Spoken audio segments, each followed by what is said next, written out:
This is Norfolk. Over there's the sea.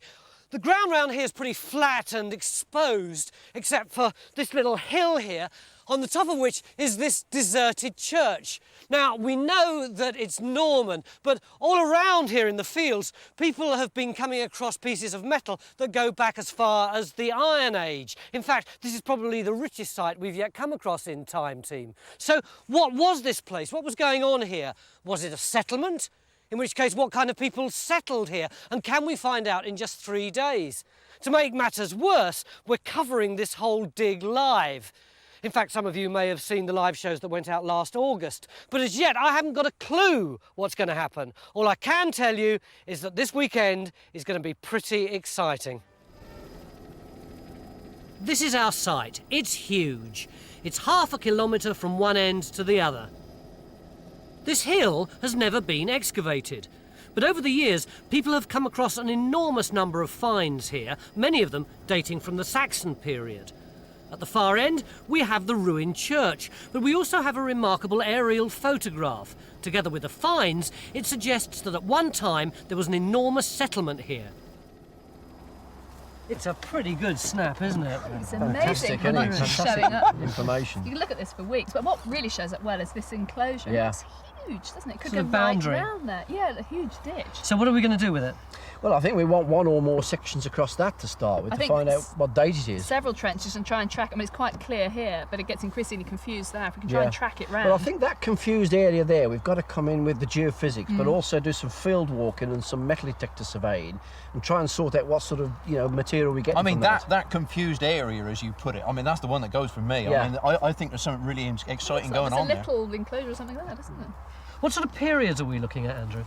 Well, we've had finds from this hill ranging from the Neolithic, Bronze Age, Iron Age, Roman period and Anglo-Saxon times. That's pretty comprehensive. Is there any one period that looks like it's going to be particularly promising? The really exciting bit, I think, is going to be the Middle Saxon. That's the 7th, 8th, 9th centuries, where we have some wonderful finds. What about the Norman church? Well, the Norman church is the one bit you can actually see above ground, obviously, a nice little ruin there. And there was an excavation there in the 1930s, but there are almost no records of what they found. They apparently got an east end, a rounded east end, an apse, and we would like to have that re-excavated to see if we can find out what was actually there. Our first job is to try to find the boundary of the settlement. So we open Trench 1 over part of the crop mark on the aerial photograph. If this is the boundary, Carenza will then start to look for dating evidence within it. So the wall will come along straight for a little bit. Straight for a bit, and then it'll turn. Curve in. We also open a trench at the church. Neil Holbrook and Andrew are trying to work out where it should go. OK, let's go. They're looking for the eastern apse and any earlier parts of the structure. This church is an impressive building with the tower in the centre, which makes it rare. It suggests that it was very important. And the material already found here suggests a high-status site.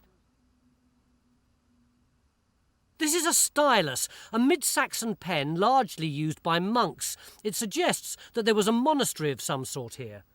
And we ought to find burials close to the church. If we do, we may find evidence of very early occupation.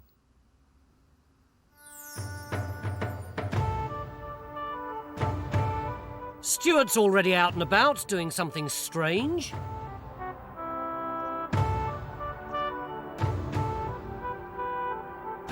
Geophysics have also started.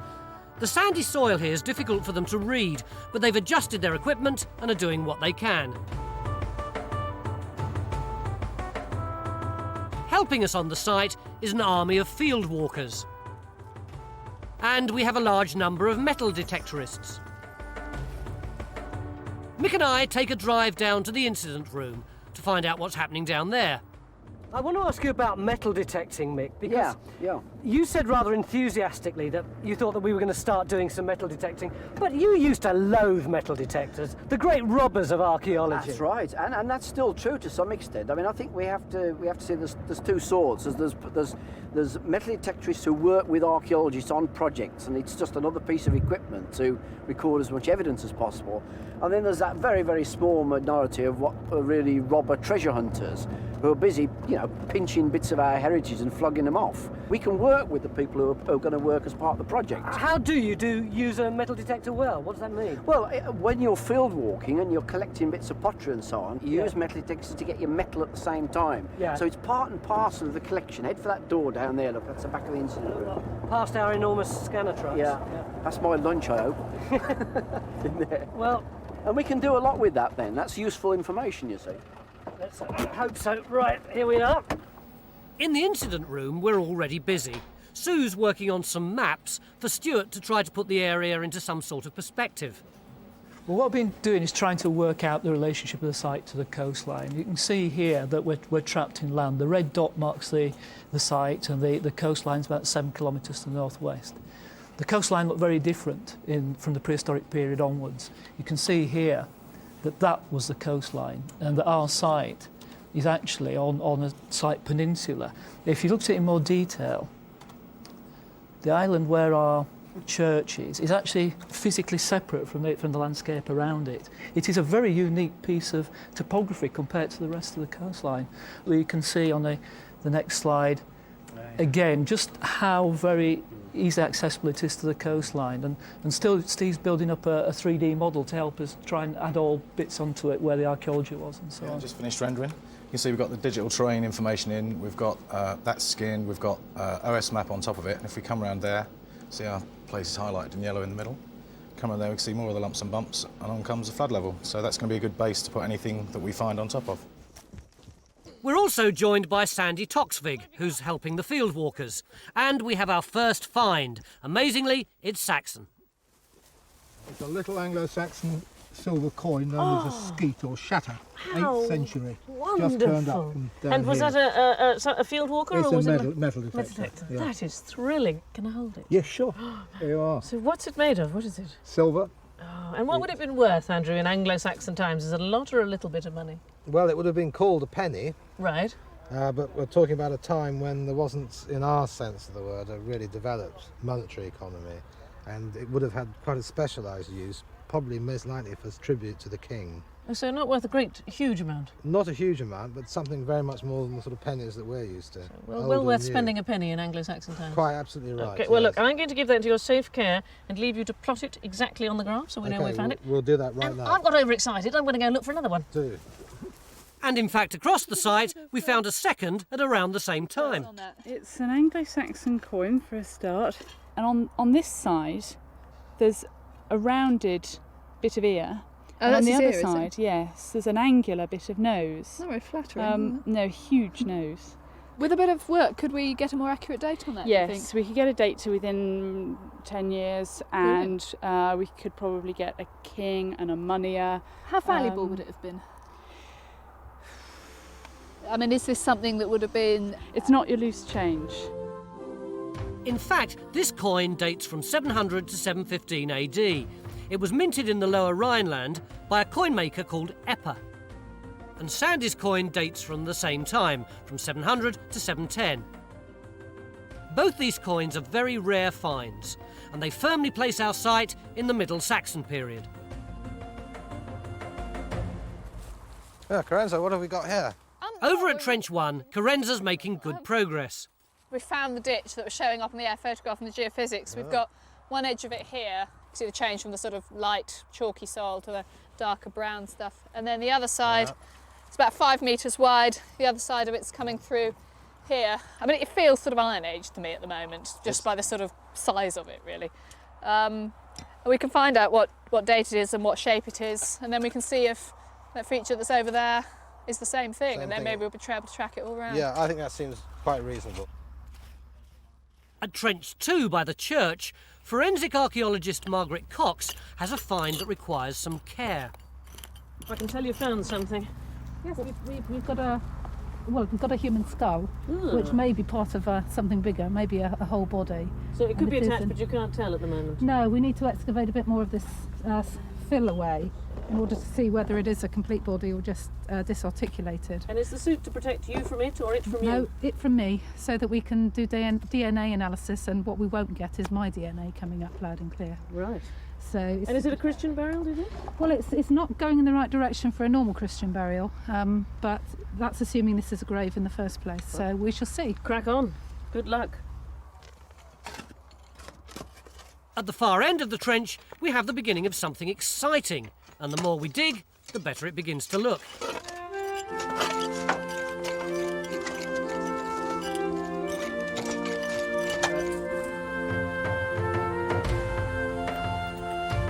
Off to one side of the site, we've built a Saxon village.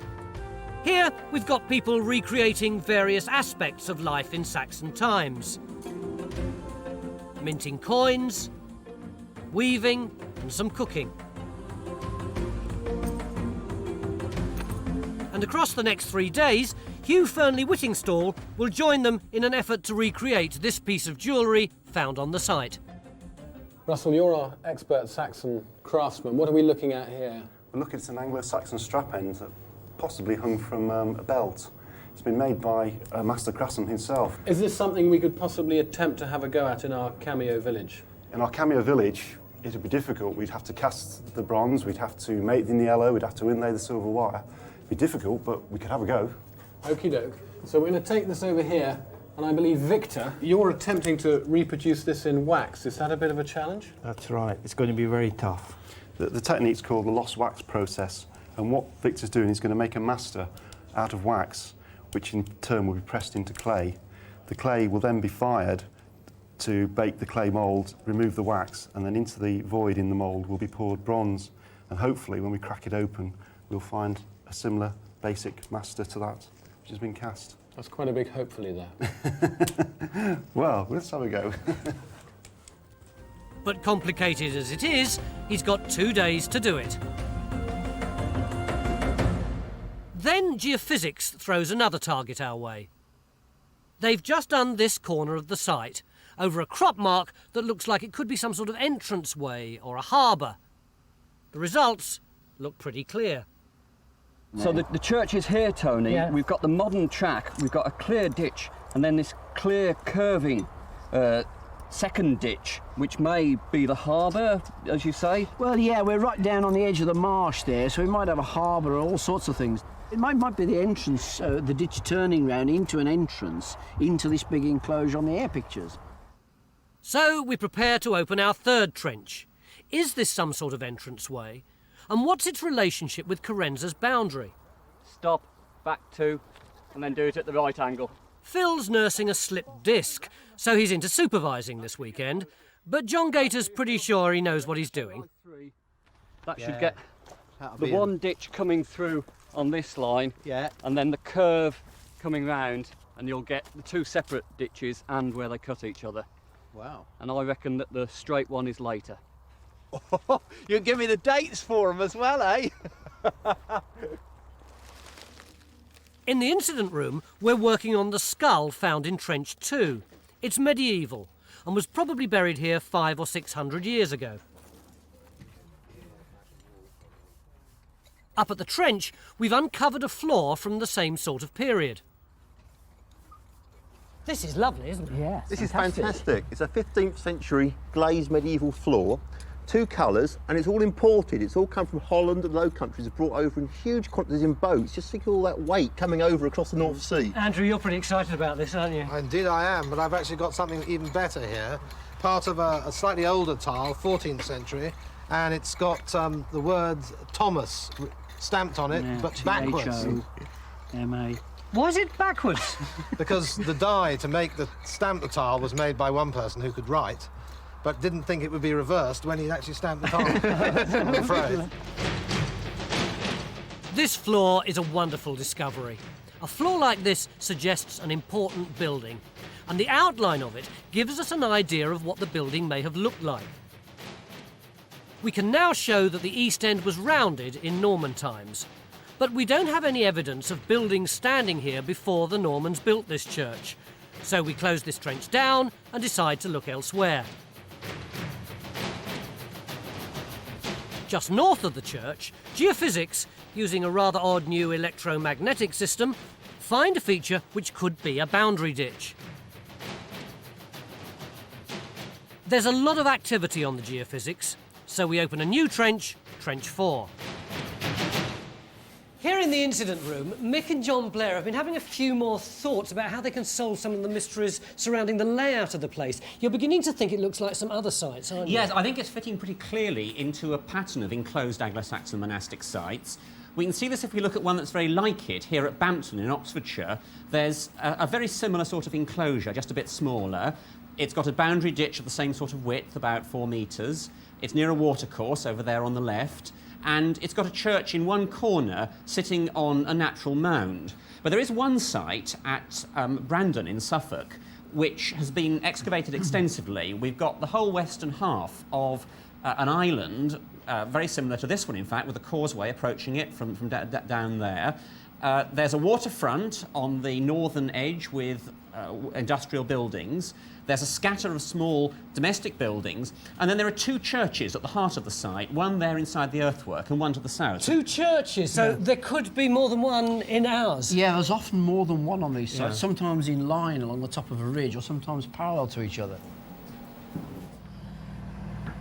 Up at Trench 4, the trench is just getting longer. It seems to be John Gator's fault again, but why? We've got an amazing series of ditches, some straight, some curving, boundary ditches, possible trackway coming in here. Yeah. And then outside of these ditches, we've got this area of what I call noise, strong magnetic signals. And I just wonder whether that is actually a bell pit. What's a bell pit? Where they cast the bells for the church. They make a hole in the ground to cast them. So is that why we're digging this trench then? Yeah, we're just putting in a small trench, 25 metres by 5.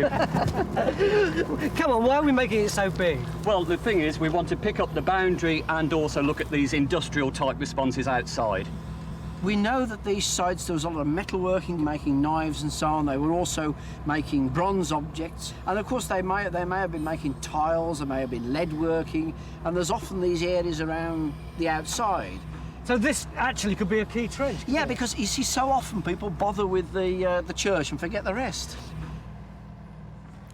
One day into this fantastic site, and we've got trenches all over the place. We found 2 beautiful, tiny Anglo-Saxon coins, and this trench has been a great exercise with that fantastic floor. But we still haven't got to the heart of the place. What really was going on here? That's a job for tomorrow. It's a bit of an early start for Sue and for John. If you just get the high point, we put a peg there and then... It's 8:30, and already we're trying to open another trench. We think that this could be an earlier building. And it fits in with the layout of similar sites, which suggest a line of churches across the top of the hill. So we open a new trench, Trench 5, across the track from the church. Across the site at Trench 1, our search for the boundary has widened. We've now opened a second trench, 1A, as we chase the boundary around the site. We're looking for crucial dating evidence here. Down at Trench 3, we're still trying to interpret these 2 ditches. At least we can now date them. One is actually coming together really well. In that ditch there that Ray's got, look at that. That's our sherd of Ipswich ware, 720, 850. Right. And that almost certainly makes that nice Middle Saxon ditch. Right. This feature, on the other hand, has got medieval pottery coming out of it. Yeah. And not only that, you can demonstrate it stratigraphically. Ray, can you point out where the cut of our medieval ditch is? You see it runs up that, just that finger of yellow. I'm sure you can see that, Mick. And so in other words, we've got both the pottery and the stratigraphy coinciding. That's great, isn't it? Really good. So we're going to do clean this one out as well? Oh yeah, we got to take some out of that. Right. Yeah, but that's brilliant, isn't it? Oh yeah. Critical bit of dating. Yeah. So John Gator was right. This ditch is Saxon. But it sits just outside our boundary and doesn't join it. So we close Trench 3 and Phil moves up to Trench 5. In our Saxon village, Hugh is beginning to get his hands dirty. Fine clay. This is especially chosen because it's fine, is it? Yes, it's got very fine pieces, and we'll pick out the fine detail in the wax. Good stuff, is it, Victor, this clay? It's very good stuff. But go easy, you spend hours on those. He's making a mould by wrapping the wax tablet up in clay. How am I doing?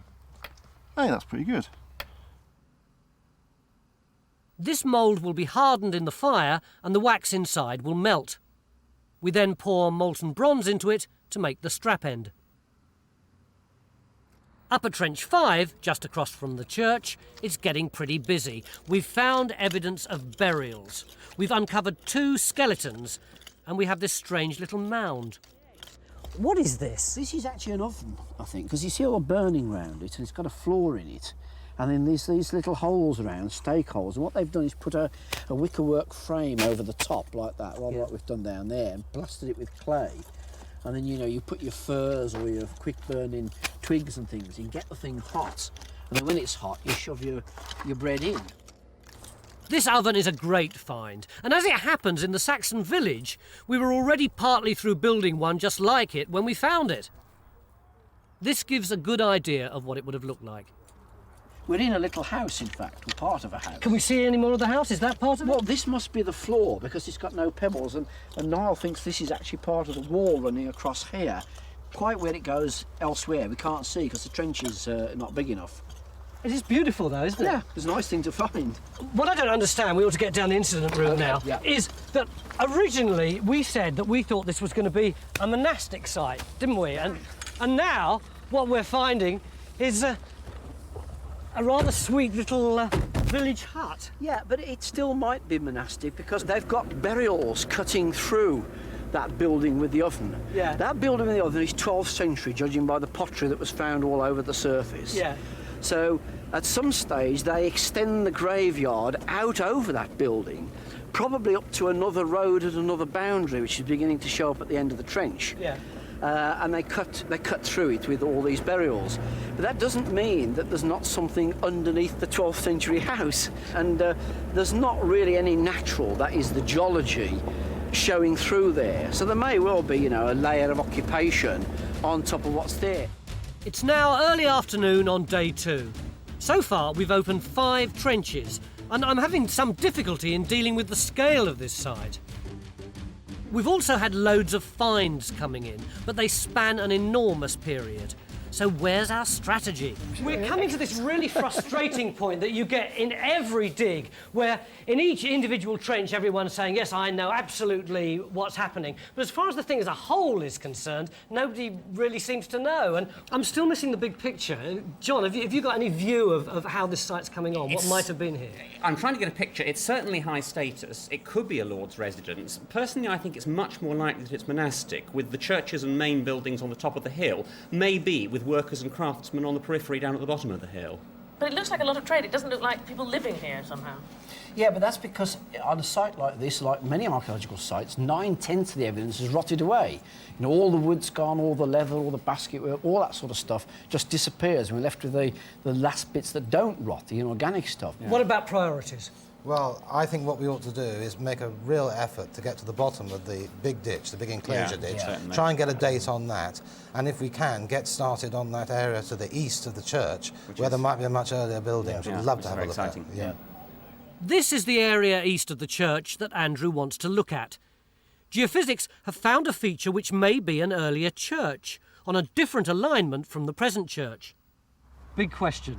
Why are you wearing this extraordinary ring? I'm checking the alignment of the standing church with a compass, and it seems it's pretty close, or in fact almost exactly, true west-east. Now, Norman rebuilders quite often realigned churches, so they were closer to west-east. The eastern feature we've got in the geophysics is on a different alignment, and that might give us the early alignment of both churches before that one was rebuilt. And how might that tie in with the line of churches which we're looking for on the other side? Well, it would be part of it. You could perfectly well have 2, 3, even more churches, with 2 close together here and another church out to the west. So we open Trench 6, just east of the church. Well, that'd be nice if that is wall foundation. Potentially on the right line. Is it? Perhaps there's an earlier church building here. Meanwhile, Phil's looking at a very early find. Tell us all about it. Well, I mean, that's a little barbed and tanged arrowhead, isn't it? Early Bronze Age, isn't it? About, what? 2,500 BC, 2000 BC, something like that. Beautiful. It is in very, very good condition. Consider it been in the ground for, what, 4,500 years, something like that. How do you know how old it is? Oh, barbed and tanged arrowheads are one of your classic flint implements. So, I mean, you know, they are the archetypal arrowhead, and they come in in the very early stages of the Bronze Age.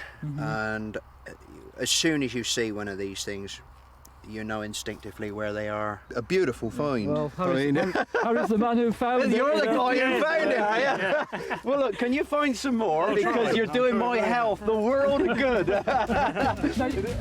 Across the site, Carenza's still chasing the boundary of our enclosure.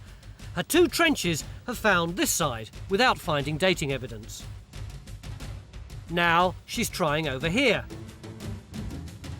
Trouble is, she got a bit carried away. This is the longest trench we've ever opened on Time Team. Look here, I've got material here. I thought it was burning. Oh yeah, all this black all stuff. This black stuff. Yeah. I've got the geophysics back in here. They've put the magnetometer across it. They say it's not burning. Right. So what we think it is now, what it is, it's organics which are rotting with no air. Oh right, so underwater. It's underwater. I'm in the middle of the estuary here. Right, so that's this idea of the whole area being sort of inlet. This would have been underwater. And as you go up the trench, there's nothing in here of occupation. It's all sort of, it's just estuary. Oh wow, that's fantastic. Yeah, you found it's it. good, isn't it? Everything, so as far as I can see, everything that side of this, basically a ditch, is estuary. And here I've got another ditch, very similar to the other one. But I mean, they're so similar, aren't they? It's that sort of clay, chalky bank. Yeah, yeah. And then that ditch about 5 metres wide again with that black fill. There's some differences in it, but I think a lot of the difference are the fact that we've got water coming at us here. Over there, we're on the hill, there's no water coming. Here, we've got water coming at us. So it's actually forming sort of a water defence. So we now have some shape to this site. We know that banks were on this side up here, and on this down here, holding back the sea. But what might it have looked like in Saxon times? Oh yes, look at that. Lovely. John, does that tell us about our line of churches? It shows the 2 churches we were hoping for. We've got to remember that we don't yet have evidence for that church. What we do seem to be getting is indications that it may be an easternmost church that would have been just about there. So Victor might have to get his rubber out? I think possibly, yes. Well, we'll see. We know so little about what went on in these enclosures, but it does seem likely that there were big open spaces with agricultural activities going on. But we're fairly clear that it's got marshes and boggy areas and probably some sort of access by water like that, although it may have been a little bit further away. The other thing, of course, that's coming up is evidence for industrial activity in this sort of area, isn't it? Yeah. So we'll just have to get Victor to rub that bit out, put some industrial activity in there, and then it's perfect. Yeah. Well done. I'm good at rubbing out. Over at the Saxon village, things are hotting up. The flask is ready for the molten liquid bronze. What sort of temperature are we trying to get to here, Russell? 1,000 degrees plus. 1,000 degrees? Absolutely. Right then, shall we see if it's molten? What are we expecting to see under that lid if all has gone well? A lot of liquid bronze. Are we looking at liquid bronze? Liquid bronze to me. Excellent. Can you get the rough end off the flask? So we're going to go to fill up a flask now. Stop pumping. Steady. That is hot. Bit of charcoal falling in, is that a problem? No problem. Wow, look at that. That is pouring. Whoa! Whoa! Fill her up, fill her up. It's coming out. Damn. Oh dear, split flask. Yeah. These are the breaks. Luckily you've got some more. We have indeed. Keep trying. We've got 5 more flasks. We've got 10 more hours. We can do it. We'll get there in the end. Don't worry about it, we'll have another go. Back at Trench 5, we're drawing the oven before lifting it. Oh, Margaret, how's it going? And Margaret's picking over the bones we found earlier. We've got 2 graves here, as you can see, but unfortunately the human remains are incomplete in both of them. They look in very good condition. Yeah, the bone's very, very strong, very firm. No feet, apart from the big ankle bones, which is not unusual in archaeological sites. Can you tell very much from what we got here? Not really, no, because we haven't got enough material. This poor old fellow down here had only got his head left. Yeah, no, but he has actually got rather a distinguished face. Has he? He's got a magnificent nose here. If you can see these brow ridges, they're very marked, you know, which again, is very clearly male. And this is the sort of start of the nasal bones here, which suggests he's got a really high bridged nose, which usually goes with being a fairly prominent feature. And he's also got a remarkable chin. I don't think I've seen quite such a pointed, thrusting forward chin in somebody with teeth for a long time. So I think he would have been quite a distinguished looking person. Sounds like a sort of Mr. Punch. And this is what we think he looked like.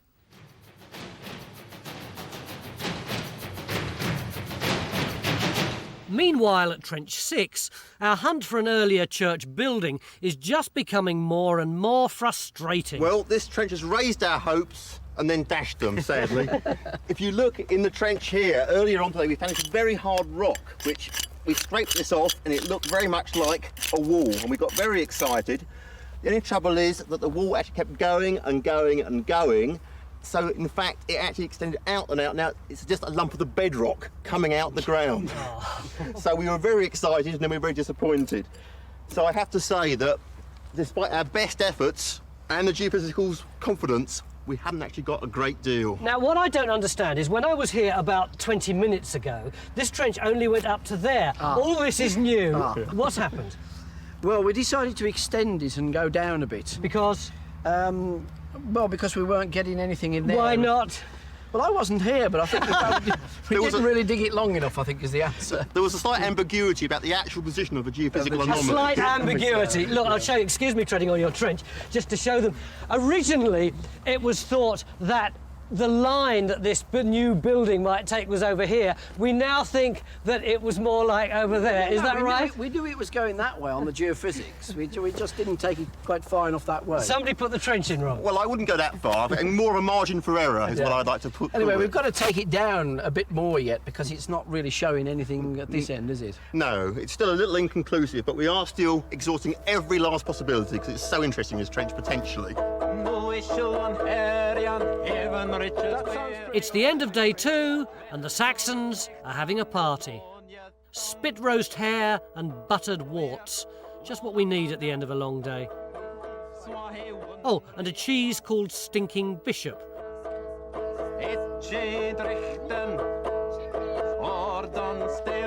But there's also some mead, which helps.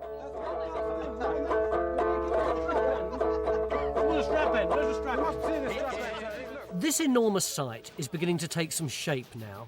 We know from the coins that there were Saxons here, and we know that there was an enclosure ditch. Tomorrow we need to find dates and prove that this was a Saxon settlement. Join us after the break. We've now got about 10 trenches operating, but the key ones are really all around here. And I, for one, I don't know about you, was getting pretty confused about what might be each one. So I've armed myself with this grizzly old archaeologist. Hey, steady on. And with a grid to try and work out what's in each one. Now, this is Trench 4 that we've just walked through, isn't it? Down north of the church. Just about here. So, that's it, yep. Trench 4, in which we have Carenza. Well, tell us all. You remember we put in this trench initially to find the ditch, which we did just where you've walked down from. That seems to be a small enclosure going around the church. Down this end now we're finding huge amounts of medieval pottery from a feature that seems to be cut into the sand, and it's what we think it is. It's a quarry for sand to build the church. It's medieval rubbish. It's a medieval landfill site basically, but it seems that the pottery is the same date as the building of the church, and it's earlier than the trench up there, so there's a shift in the settlement. This is trench, what, 6 is it over here, right. Mick? 6 and 7 up the top, yeah. So why did we dig this one? We dug 6 because we had a geophysical anomaly which we thought might be an eastern church, east of the present one. Yeah. And we were interested in this line of churches. But in fact, Neil, what do we get? Well, where the geophysical anomaly suggested there might be a feature, we found nothing. So we've just got pure sand and no church. And then we've got 7 out at the front here, which runs off it. You can see that very large ditch that we're digging out. And this is the ditch that seems to go round the church. We've got some quite nice pottery coming out from the upper levels. This is 14th century green glazed pottery. Yeah. But that's from the top, so it doesn't actually help to date when the bottom of the ditch was filled in. So we're digging right down to the bottom at the moment. Right. Okay, then. Okay. Now we're going on to Phil's trench, is it? Yeah, 5 round the corner here. And what was the point of putting that in? The point of that one was to test the idea of whether there were actually churches, other churches, going along this ridge in a line. Yeah. And so we thought we'd look at one area and see if we'd got any evidence of that. And of course, as is usual, there's rather more in it. It's rather more interesting than we thought. In what way is it more interesting? Well, we can ask Phil. We can ask Phil, yeah. Phil, what have we got here? We're looking really good here, actually, Tony. What it looks like is we've got 3 phases of activity here. The earliest one are these human burials, which we think might well be Saxon. And then they are replaced by the oven and this wall foundation, this cobble wall foundation. So we've got the burials, then we get the domestic, and then you can see that they revert back to putting human burials in. You can see how they may cut into that wall. There's a lot happening here. People are moving in and moving out. So what do we do with it now? Well, the main thing is carry on excavating it, needless to say, record it, and then lift it. I mean, we've got to get the whole story right the way through. Why do we lift it, mate? Well, there's still a possibility here, a good possibility, I think, that there might be earlier structures or buildings under what you can see now. Why is that? Why do you say that? Well, we're not down to natural anywhere, are we? No, Phil? not really. There's still a lot of disturbance. So anything under here is earlier than 12th century? It's got to be early 12th century. Yeah. And if we were to get post holes or beam slots or anything that would indicate buildings, that would be absolutely fantastic. So our site now looks like this. We have a boundary ditch on the outside. We have an inner enclosure around the church with pottery and industrial activity just outside it. And we have a building to the west of the church which needs further exploring. Meanwhile, Stuart has now found the area where the island joined the mainland. It looks a bit dubious to me, but he takes Sandi out to show her that it's there. You've got me out here because Tony thinks you're barking mad and you think you might persuade me. This is the truth of it, isn't it? That's right. I'm always having trouble convincing Tony these things exist. But if you look over here, right, it's a bit of high ground. Take my word for it for the minute. Okay. It's high ground. Behind you can see it's actually going down. You can see that there. It's quite a long slope. Yep. But you can't see over the other side, but it is dropping down. Okay. Now, in areas like this, there is a technique for trying to help you see these things on the ground without geophysics, without aerial photography and all the rest of it. Right, what's so I'm that? going to invite you to lie down. Darling, with me, so please. unexpected. Get down. It's lovely. If you get yourself Ow! from, Oh, what have you yeah. found? No, it's... And just look at the horizon in front of you. Oh, it suddenly looks like a proper hill, doesn't Right, it? now just raise yourself up gently. Right. And can you see how you can, immediately in front of you, about 10 metres away, there's a little ridge. Can you see it? Yes, I can, yeah. And go down again. Up. It's a fitness regime. But if you continue to do that, you can see there's an earthwork. Okay. And you can see lumps and bumps in there once you start to do it. You don't see those walking around. You've got to get flat on it. So is that a natural land bridge or something they made? The whole thing is a natural land bridge. You can see over there where the hedge goes up. It actually comes from there right up to the island. But on this land bridge, there are various earthworks as well. They may have something to do with the site up there. But I believe you, even if Tony thinks you're mad. Thank you. Do you want to do some more, or have you had enough of this? No, let's do some Good fun, isn't it? The more you do it, the more you see it. So if you see a strange man in a stubble field going up and down like this, you've a fair idea what he's up to. Fabulous.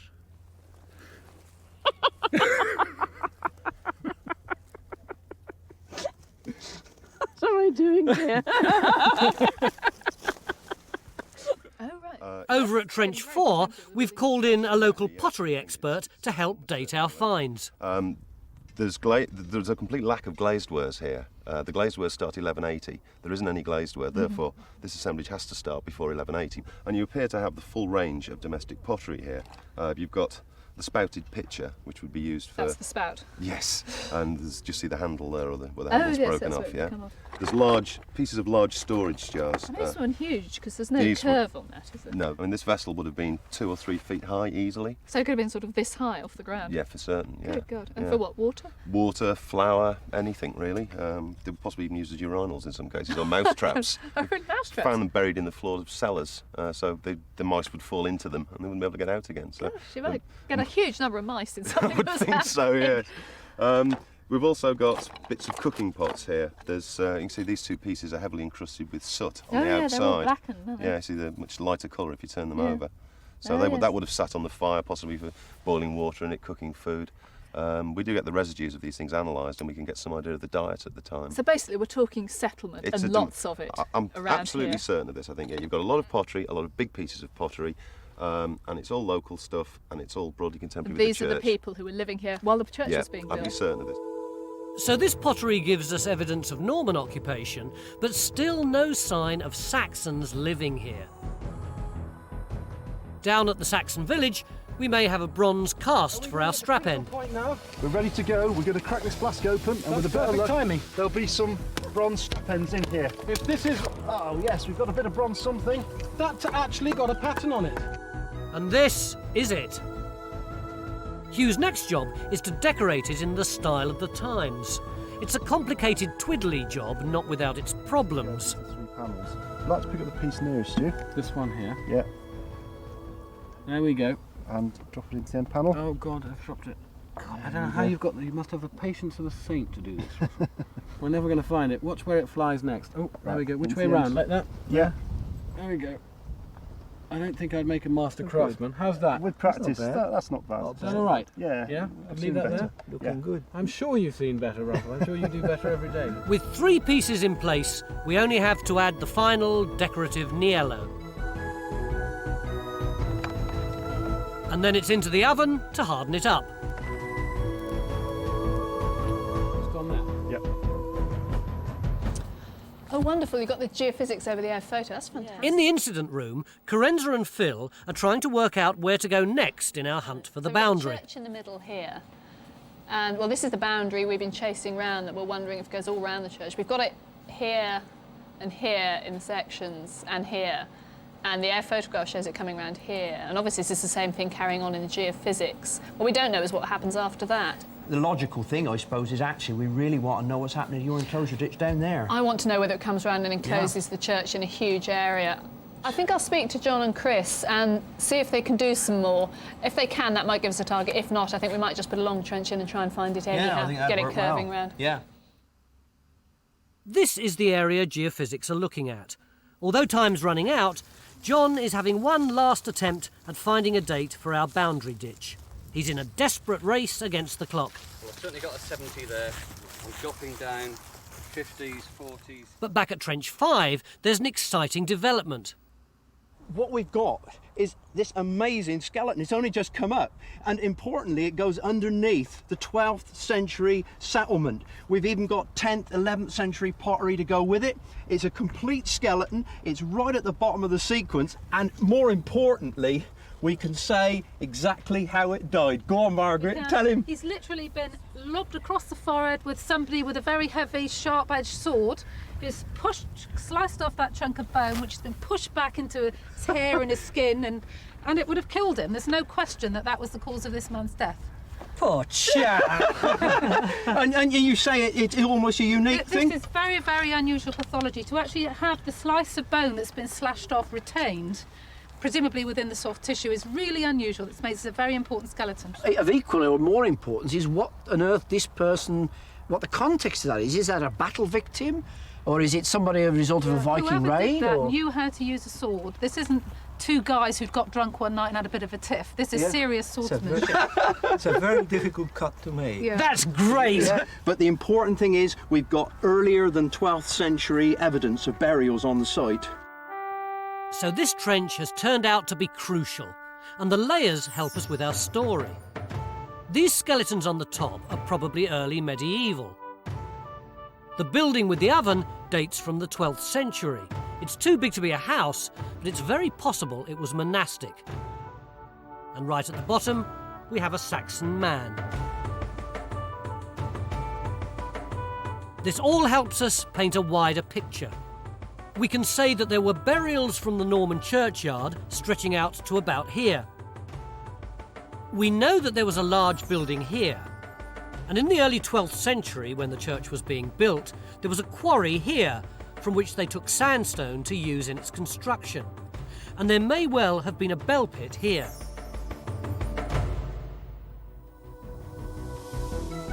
At the Saxon village, our strap end is finished, and it's been quite a challenge to make it in time. This was the one it was modelled on, the one found on the site. This was our strap end as we last saw it, baking. And here is our finished product, which I think is a pretty good attempt.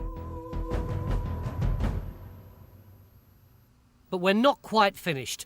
Geophysics have come up with some great looking results, and we've 2 last trenches in. They're sitting across a round feature and the intersection of these 2 ditches, and they're producing results. Let's have a look at the geophys, John. Basically, this side of the church, Tony, you can see all the blue and yellow, and that just indicates industrial activity. And there's an immense area here where it's chock-a-block full of industrial work, and we've homed in on this one anomaly, which we believe to be a kiln, and, well, we've proved to be right. Why is it new, John? Why is it exciting? It's a wonderfully clear result here that we've got for this ditch, and that's very important because enclosing ditches are one of the most significant and distinctive features of Middle Saxon monastic sites. They've been found on several others. Absolutely, we've got some fantastic finds. I know this is very small, but this is Middle Saxon pottery. This is Ipswich ware. What's Middle Saxon? Well, 650 to 850, that sort of time. Yeah. And it's right bang in what we used to call the Dark Ages. So are you saying you think now that there was a monastery here? I think there probably was. I don't think we can be certain, but it seems to me it fits very clearly into a general framework of sites that are in prominent positions, are enclosed, have got prominently sited churches. And over at the other trench, we're also getting some results. Our last chance for a date.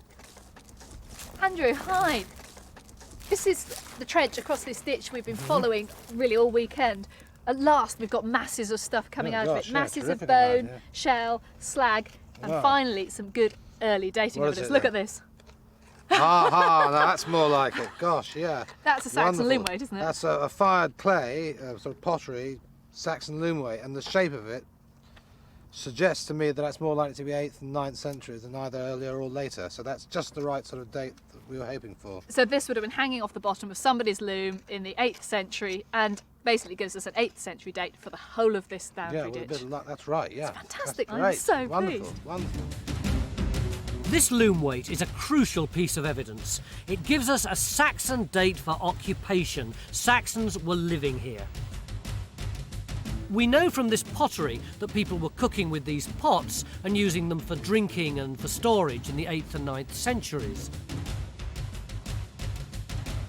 The coins tell us that there were wealthy people here in the early 8th century.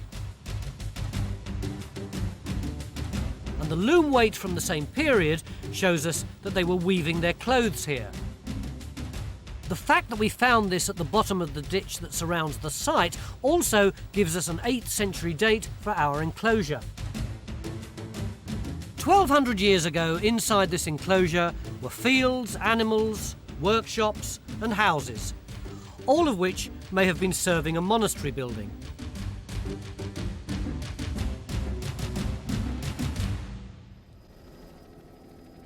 People have been walking across this field for at least 4,500 years. Someone dropped an arrowhead on it. Others dropped coins and left bits of domestic debris behind. And we know that someone came to a rather gruesome end here.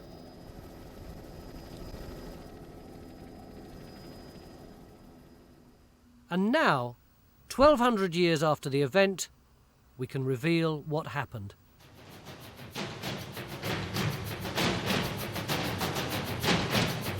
He was killed by someone on horseback using a heavy sword.